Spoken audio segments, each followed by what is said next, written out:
প্রথম ষষ্ঠী জামাই ছাড়া। আমার মতো কে কে আছে জামাই ছাড়া ষষ্ঠী হল? জামাই ষষ্ঠী হয়নি কিন্তু বাচ্চা ষষ্ঠী হয়েছে।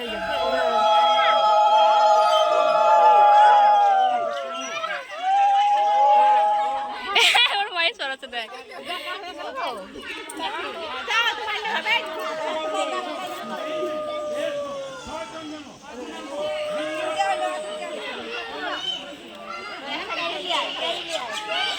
দেখি ছবি তুলি।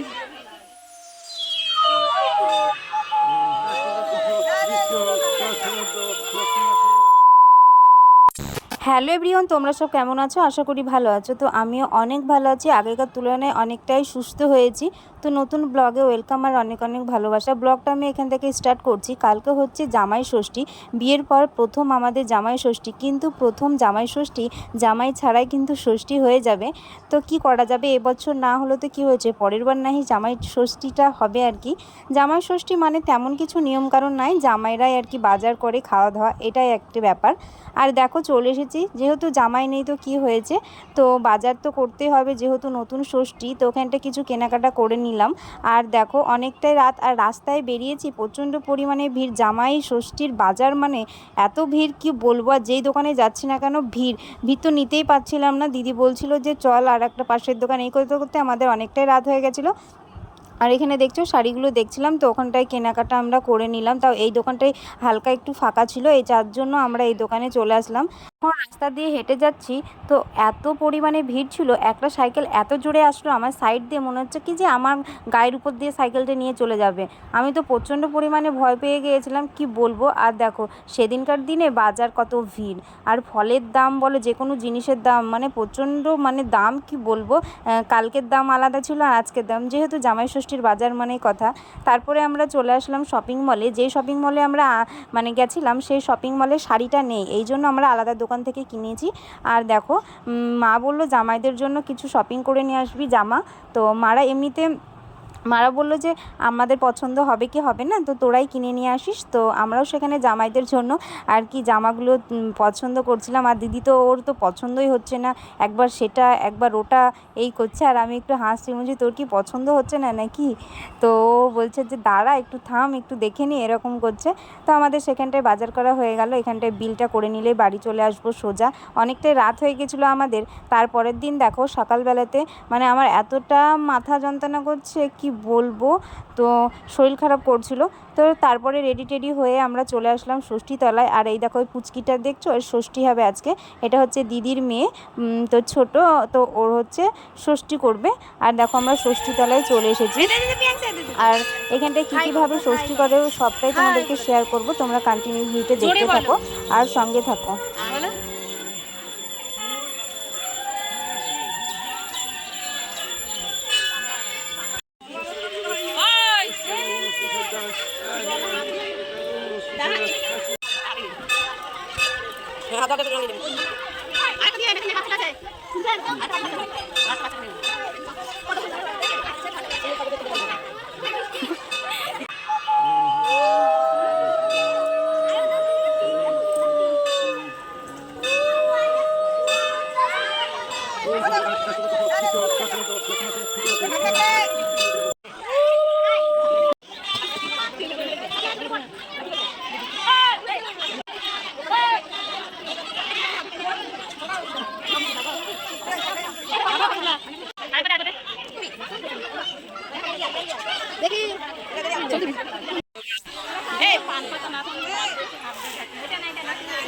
এখানে সুতো বাঁধা চলছে।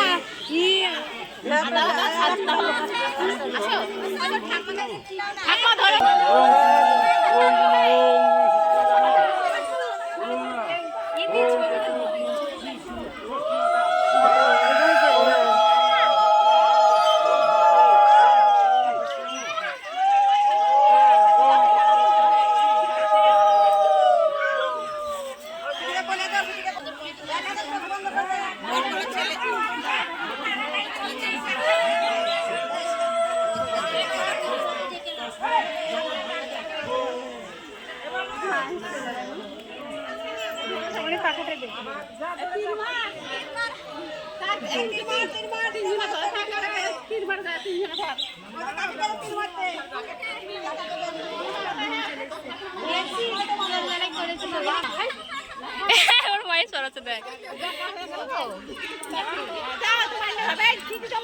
ওর মায়ের মতো। এই যা তুই যা মার কি ও তো প্রিয়াঙ্কা।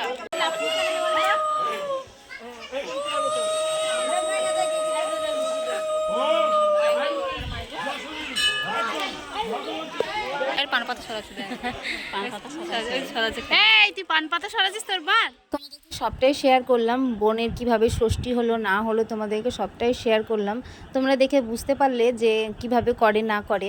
তো তোমাদের ওইদিকে কেমনভাবে করে একটু কমেন্ট করে জানাবে যে কোথায় কেমনভাবে ষষ্ঠী করে। তো আমাদের এখানে এইভাবেই ষষ্ঠী করে। আর এখানটা হচ্ছে মুড়ি দেয়, ওই দেখো দেখছো সবারই কুচলে কুচলে মুড়ি আছে। তো আমিও ভাবছি যে নিব, তো ওটা নাকি বলে নিতে হয়। তো এই দেখো দিদি নিয়েছে, তো মা বলছে আর ঠাকুমা বলছে যা নেগা কুচল পেরে। এই যে এখানটায় জেঠিমা দিচ্ছিল, তো সেখানটায় আমি নিলাম। তো আমি অল্প খেয়েছি আর ঠাকুমাকে দিয়ে দিলাম, যে বললাম যে তুমি খাও, আমি খাবো না, খেতে পারছি না। তো এই দেখো ঠাকুমাকে এসে দিয়ে দিলাম। তারপরে আমাদের কমপ্লিট হয়ে গেল। তো আমরা এখন বাড়ির দিকে যাচ্ছি, চলো। তো কি তো লাগবে না বলতো। তো আমাদের ষষ্ঠী করা কমপ্লিট হয়ে গেল। আর প্রচণ্ড পরিমাণে রোদ দিচ্ছে, কি বলবো। তো এখন বাড়ি যাই। তো জামাই ষষ্ঠী কি বলবো, জামাই ছাড়াই ষষ্ঠীটা হয়ে গেল। বিয়ের প্রথম ষষ্ঠী জামাই ছাড়া। আমার মতো কে কে আছে জামাই ছাড়া ষষ্ঠী করলো একটু কমেন্টে জানাও। তো মন খারাপ হচ্ছে কিন্তু করার কিছু নেই। জামাই ষষ্ঠী হয়নি কিন্তু বাচ্চা ষষ্ঠী হয়েছে ওই জন্য।